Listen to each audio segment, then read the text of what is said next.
tools and strategies to use. Two of them we commonly hear about are stocks and bonds. But which investment will be the most rewarding in the long run? Here to break it down is Omaha's retirement strategist, Darrell Bryant. Darrell's one of the area's leading financial advisors and retirement planners. He also hosts his very own weekly retirement radio show. Welcome back, Darrell. Good to see you. Hope you had a good weekend. Was it good? Great weekend. Yeah, actually, it seemed like a really long weekend. It was just pretty relaxing. I disagree, but I'm glad you had that experience. It was so nice. I think people packed a lot of stuff into it. Yeah, it was really nice. Really nice. Okay, let's break down each of these. We're talking about stocks and bonds. Let's start with stocks, right? Because I've got a blend of those in my portfolio. Sure. How do those work with your overall strategy? Yeah.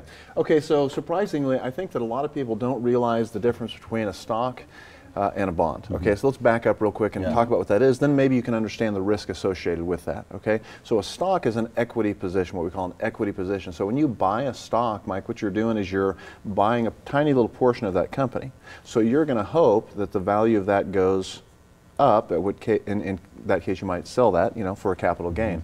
In the meantime, and think of it like real estate. In the meantime, you might get a dividend if it's a dividend-paying stock. So just think of an equity position in your house. Everybody's familiar with that. If you bought a rental house, you're hoping that the value goes up. In the meantime, you might get you're going to charge rent, and that you might look at that as your dividend. Okay, but we know that those values fluctuate quite a little bit, don't they? By contrast, let's talk about what a bond is. A bond is not an equity position in a company. Rather, you're like the bank. You're loaning money to the company, and so you say, you know what, Mr. Walmart, I'm going to loan you some dollars, and be the bank. And you're going to pay me back 3% or whatever the number is, till it matures, right? 10-year maturity, and then finally you get your money back. Okay, but there are risks involved with both of those. We see real estate values fluctuate quite a bit. Right now, real estate is very good, but in 2008, stocks fell. Real estate fell. You could have bought a $1 million home in Scottsdale, Arizona for maybe $600,000. Okay, so understand that there are risks associated with this ownership, and we do have market cycles. We have expansion peak, contraction trough, expansion peak. It's always the same. It's always been that way. So understand that there are risks associated with that. Even with bonds, we have risks associated with owning bonds. There's default risk, there's interest rate risk, right? There's call risk. We don't need to go into that. So how much should you have one or the other? That depends on your age. And some people would say very little stock as you move into retirement. So how do you balance the two? Is it just have to do with your age, or? It does indeed. I would say if you're in a position where you need those dollars on the shorter term, well, you wouldn't want to have equities at all necessarily, because if you need these dollars next year, they could devalue, and I needed that $100,000 and now it's worth 84. Well, that's not a good thing. So you always have to look at the upside potential versus the downside risk. As you move into retirement, however, everything changes, and now you're rewriting the whole thing, because you're trying to put together a personal pension plan, personal pension plan, which is going to be a special balance between those vehicles.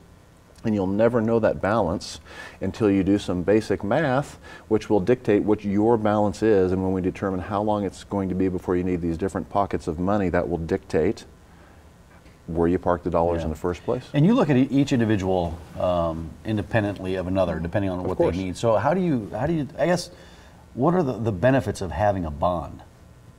Well, bonds pay interest, right? They pay regular interest. Generally, you would think that they would be safer, and in most markets they would be safer, but we're in what we would call a low interest rate environment, So, Mike, if you buy a bond today, and it's paying 4, and the Fed decides to raise rates, then the value of your bond is going to go down, because who's going to want your crummy 4% bond when I can go out and get a 5? Right. Okay. So that's what we call interest rate risk. So what are the other alternatives to stocks and bonds? There's a couple of come to mind right off the bat. One would be CDs. CDs are very low paying right now. I shopped last night. CDs, we can go out and get a 3-year CD at 165 to 195, so under 2%.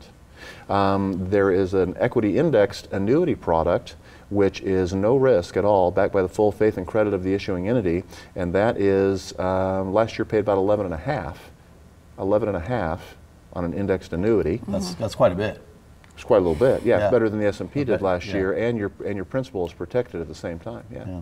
Okay. Well, listen, if you're nearing retirement or already retired, and you have questions about how your portfolio is set up, just call the number on your screen right now for a complimentary portfolio review, because there are only 8 slots. You've got 8 slots left available this week. Again, the number to call right there today is 402-932-2141 for a complimentary retirement portfolio review. You can also head to dbryantretirementstrategies.com for more information.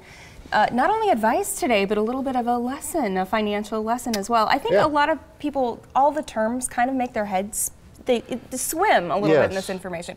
That's why they call you. Well, it is, and guess what? When you come into the office, what you're going to get is this it's really, you understood what I said though, right? Absolutely. Okay, so just imagine this just a little bit expanded, and then you can ask a couple of questions and understand why you're doing what you're doing.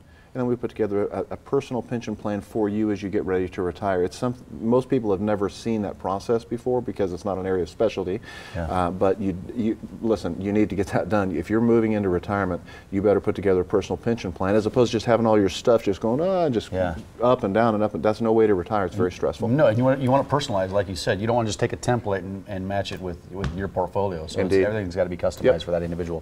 Thanks, Darrell. We appreciate it. Who wants to be stressed in their retirement? Not me.